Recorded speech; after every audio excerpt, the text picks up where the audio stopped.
SIP क्यों बंद हो रही है? ये सवाल इन दिनों काफी चर्चा में है। रिपोर्ट्स के मुताबिक एसआईपी स्टॉपेज रेशियो हाल ही में 88% तक पहुंच चुका है।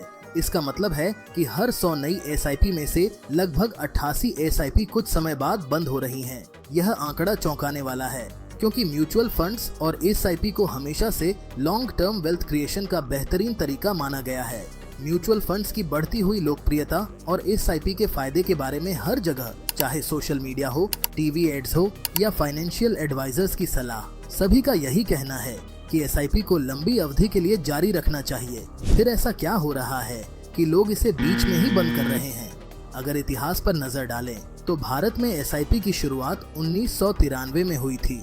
उस समय म्यूचुअल फंड इंडस्ट्री का AUM यानी एसेट्स अंडर मैनेजमेंट सिर्फ 47,000 करोड़ था, लेकिन आज 2024 में ये बढ़कर 68 लाख करोड़ हो चुका है। ये ग्रोथ दिखाती है कि लोगों ने इस माध्यम को अपनाया और उसमें भरोसा जताया। लेकिन अब इतने बड़े पैमाने पर एसआईपी बंद करने का कारण क्या है? आपने वो विज्ञापन जरूर देखे होंगे, 1,000 रुपए हर महीने की एसआईपी से करोड़पति बने। ये लाइन सुनने में जितनी आकर्षक लगती है, असलियत में इसे अचीव करना उतना ही मुश्किल है। रिसर्च बताती है कि करीब 90% लोग एसआईपी के जरिए अपने फाइनेंशियल गोल्स हासिल कर सकते हैं, लेकिन शर्त यह है कि वो धैर्य और अनुशासन के साथ इसे जारी रखें।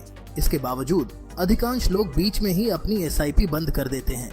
ऐसा इसलिए होता है क्योंकि जैसे ही मार्केट गिरता है, लोग डर जाते हैं। उन्हें लगता है कि उनका पैसा डूब रहा है और वो अपनी इन्वेस्टमेंट रोक देते हैं। लेकिन सच्चाई ये है कि मार्केट के उतार चढ़ाव ही लंबे समय में अच्छे रिटर्न का आधार बनते हैं।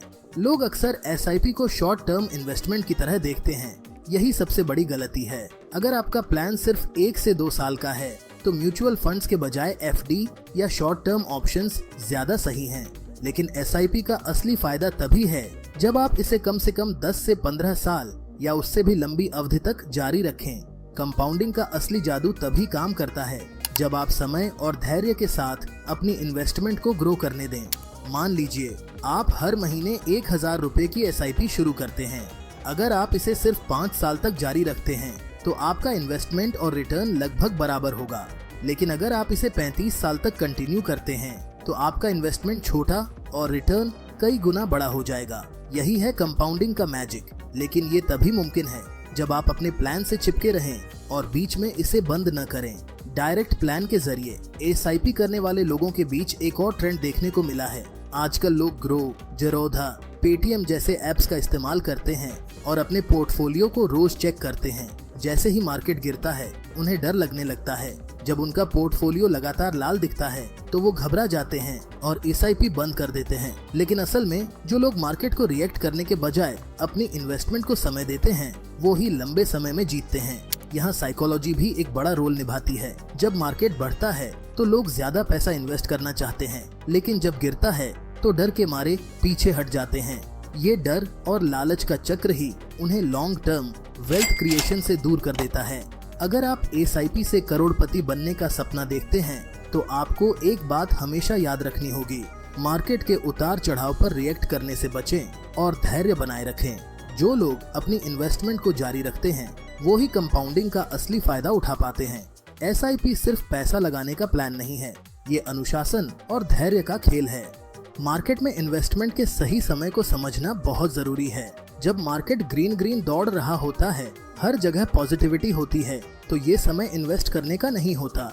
अगर आप उस समय पैसा डालते हो तो ये ऐसा है जैसे दौड़ते घोड़े की पूंछ पकड़ने की कोशिश कर रहे हो। नतीजा यही होगा कि आप गिर जाओगे। सही समय वो होता है जब मार्केट लाल हो, नेगेटिव हो, गिर रहा हो।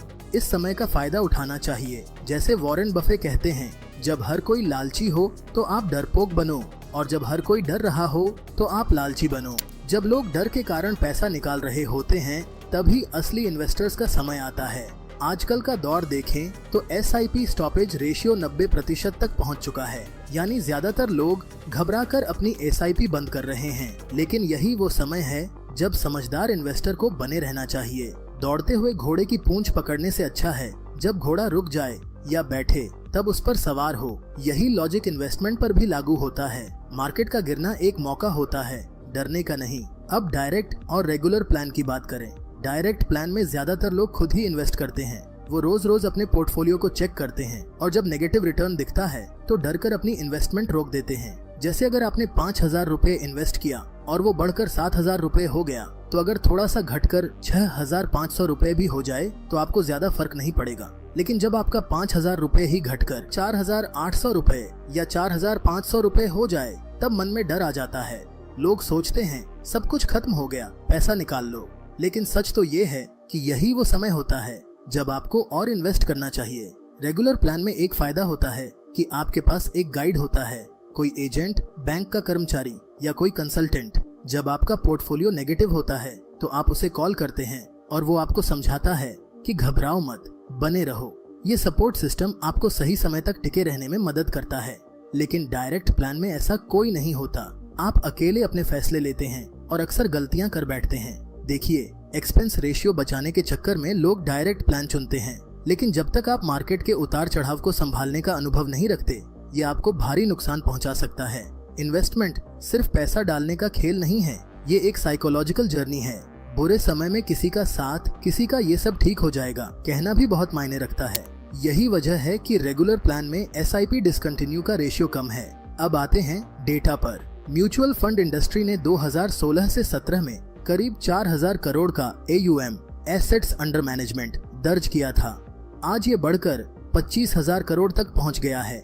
इतने कम समय में इंडस्ट्री में पैसा 8 गुना बढ़ा है। इसका मतलब है कि लॉन्ग टर्म में मार्केट ने हमेशा अच्छा रिटर्न दिया है। लेकिन जो लोग डर के मारे बीच में ही भाग जाते हैं, वो इन बड़े रिटर्न्स का फायदा नहीं ले पाते। इन्वेस्टमेंट में सबसे जरूरी है कंसिस्टेंसी। धूप हो, छांव हो, बरसात हो, ठंड हो, आपको टिके रहना है। मार्केट के उतार चढ़ाव के बावजूद अपनी SIP जारी रखनी है।